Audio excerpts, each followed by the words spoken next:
Hi there, and welcome to 5DThrive Basic Training Video 2, where today we will talk about planning to thrive.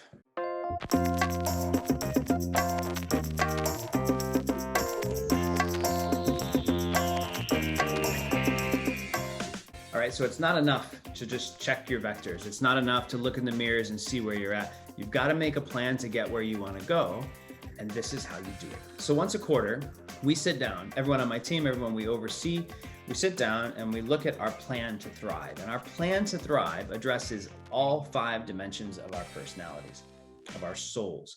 Nobody's plan looks the same as anyone else's plan. Each plan is specifically designed for that individual, by that individual, but usually in dialogue with someone who can help them think about how to thrive in their context. Every person is different, every context is different. But also we're all the same. Like all of us, our livers are in the same places, and all of us, our brains are in the same places, and all of us have emotions, and all of us think with our neurons, right?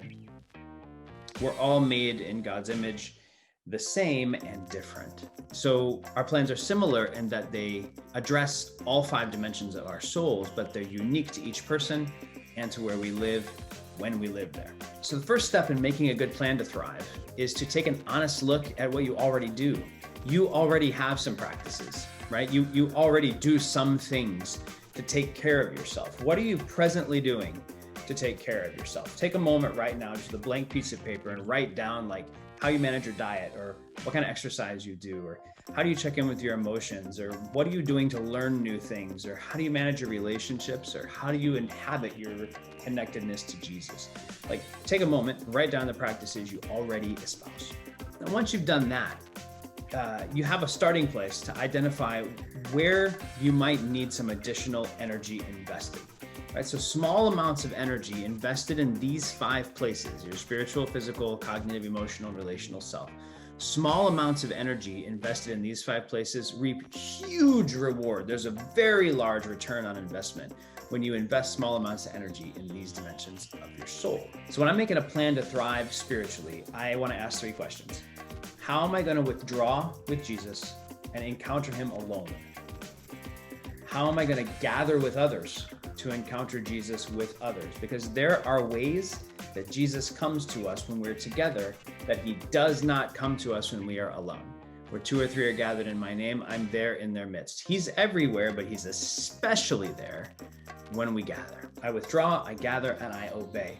Now, this obey doesn't refer to like reflexive obedience, where like we're afraid that something bad's going to happen to us if we don't obey, and so we're constantly checking to see if we've done all the right things. It's not reflexive obedience, it's reflective obedience. Like an apprentice obeys his master's or his teacher's instructions, and then thinks about the instructions and the work and notices how his master engages with him in the working.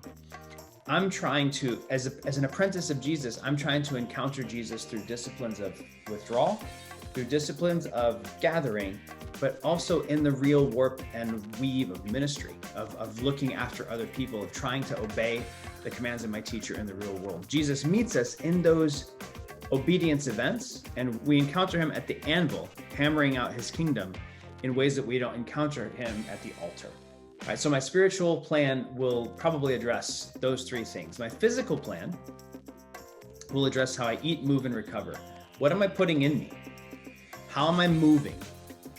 And how am I recovering from that? Recovery is meaning especially sleep, but then even things like massage or stretching or mobility or physical therapy or treatments for illnesses. My plan has got to include adequate recovery from the stress I put my whole system under. My cognitive plan will have these 3 verbs, right? Learn, focus, play. What am I going to put in my head to make my head fuller of truth? Some research has shown that the happiest people in the world are routinely learning novel things. And then the second piece is focus. How am I not going to put things in my head? What kinds of things don't I want in my head? When don't I want even good things in my head? Like when am I gonna, where am I gonna trap my email in the day? Where am I gonna limit the news or the social media or the scrolling or the surfing or the constant noise that makes it impossible for my mind to be a quiet space to hear the voice of my shepherd? How am I gonna focus so that I'm able to think about what I want to think about, when I want to think about it, with the kind of intensity and attention that I want to bring to it. And then how am I going to use my mind to take myself less seriously, to actually cast myself back in the appropriate place of a child, right? How am I going to play? How am I going to loosen up and let it go? Emotionally, my plan has got to give me some ways to notice the feelings I'm feeling, not how I'm feeling. How are you feeling? Good, bad, indifferent? There's not enough answers. It's like, what colors are on the rainbow? Black, gray, and white. It's not true. None of those are on the rainbow. Your plan has to help you notice which emotions you are feeling when you are feeling them, or at least notice those emotions after you have felt them and then give them names. A great deal of the background anxiety that we carry around because we have felt emotions but have not been able to name them, and they're continuing to insist that we name them, but we can't. And so the only emotion that we know to feel in that scenario is anxiety. Anxiety is a dashboard light that tells you that you're feeling something else you haven't named. Once you've noticed those emotions, you interview them. You need a practice to help you ask those feelings, what was I wanting when I was feeling that feeling? The one question Jesus asks more than any other question is, what do you want? Desire is the place where he puts his hands on our hearts. So we want to notice without judgment or excuse, and then we want to interview, not interrogate, not shout down, not control or make it more biblical, but just interview those feelings so we know what we were after when we were feeling them. And then management. What practices are you going to use to help you turn your emotions up so you can interview them, or turn them down in a very stressful situation so that they don't control your decision-making process? Any emotion that isn't noticed and named is controlling your decision-making process. So you've got to be able to notice, name, interview, manage those. And then relationally, how are you going to discern of all the relationships that you have? And if you're on any social media platform, you have fewer relationships than you think, but way more relationships than any human being in human history has before. How are you going to discern which of those relationships you're supposed to be investing in, you're supposed to be leaning into?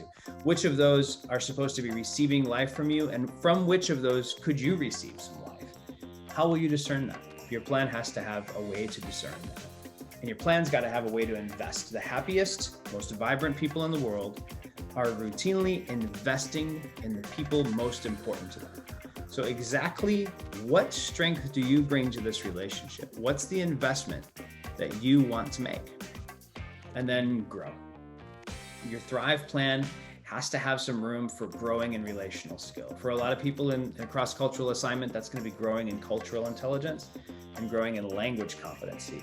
But then there are a million other soft skills that are really just humanness skills that amount to making great workers or good leaders.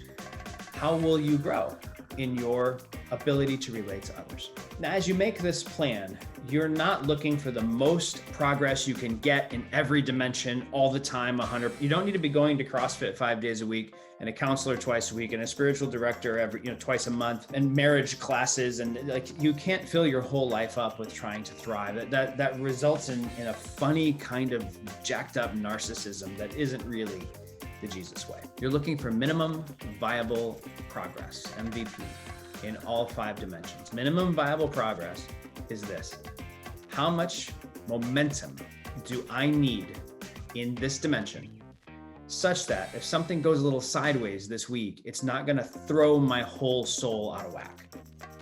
What do I need to keep this moving uphill? And this is why the left side of those lines on your vector check last time are lower than the right side. It's because entropy. If you don't do anything, you're always going to slide down towards sickness. Every system in the world, including the systems inside you, are trending toward chaos. They're coming unglued. Things are not getting better.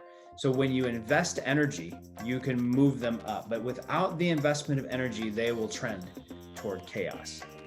What investment do you need to make in each dimension such that it's reasonable to expect that ball is going to move uphill against gravity? That's minimum viable progress. That's your target in each dimension when you make your plan. Now, monthly, we check our vectors to see how we're feeling, how we seem, how we are. But quarterly, we review the plan. The reason for that is most investments in the tissue of your soul don't return on those investments in a shorter cycle than 9 to 12 weeks. It typically takes about 3 months to really see the outcome of your investment. So every quarter we check and ask the question, not just how am I feeling this month, but is my plan working? Is there some place that I need to remove a practice that isn't really going to work in the coming season, or it didn't work in the last season, or it works great, but it's not going to fit in the coming season, and replace it with something a little more promising? How will you adjust your plan to take into account seasons, kids in school if you've got them, kids out of school if you've got them, the weather, where you're living at the time? Every quarter, adjust your plan in a way that makes sense of the context of the terrain you're going to be executing your plan on in the coming quarter. Now, in implementing 5DThrive, both the vector checks and the plans and the help from leaders, we're trying to adjust the definition of work to include strategic investment in the asset. We want this to be part of how you understand your work. It's not in addition to the work you're trying to do. It's part of the work that you're trying to do. The definition of leadership has to change, or at least has to evolve to include protecting the asset and investing in the asset, developing the asset. You're the asset. The more alive you are, the more vibrant the witness will be. We're understanding leadership to involve trying to invest in your ability to thrive. The asset is the worker. You're the asset in all the dimensions of your soul, not just your knowledge of the gospel, but like you are the message. The word became flesh and dwelt in the midst of us so that we could see his glory, the glory of the only begotten of the Father, full of grace and truth. The whole entirety of John's gospel spins out of the incarnation of glory. The word became the message, and the message was a man. The message was a human being. You're the asset. You're the message in all the dimensions of your soul. We are looking for whole-souled disciples making disciples. An organism thrives when it metabolizes its environment, both the consolations and the desolations, the nutrients and the stressors, and turns those things into growth, into more you, into more vibrant you, into the next version of you, and into fruit. You, without regard to your fruitfulness, are worth investing in. And investing in you is the most promising way to see beautiful fruit in the world. Leave your thoughts and questions in the comments below. I'd be glad to interact with them. Grace and peace.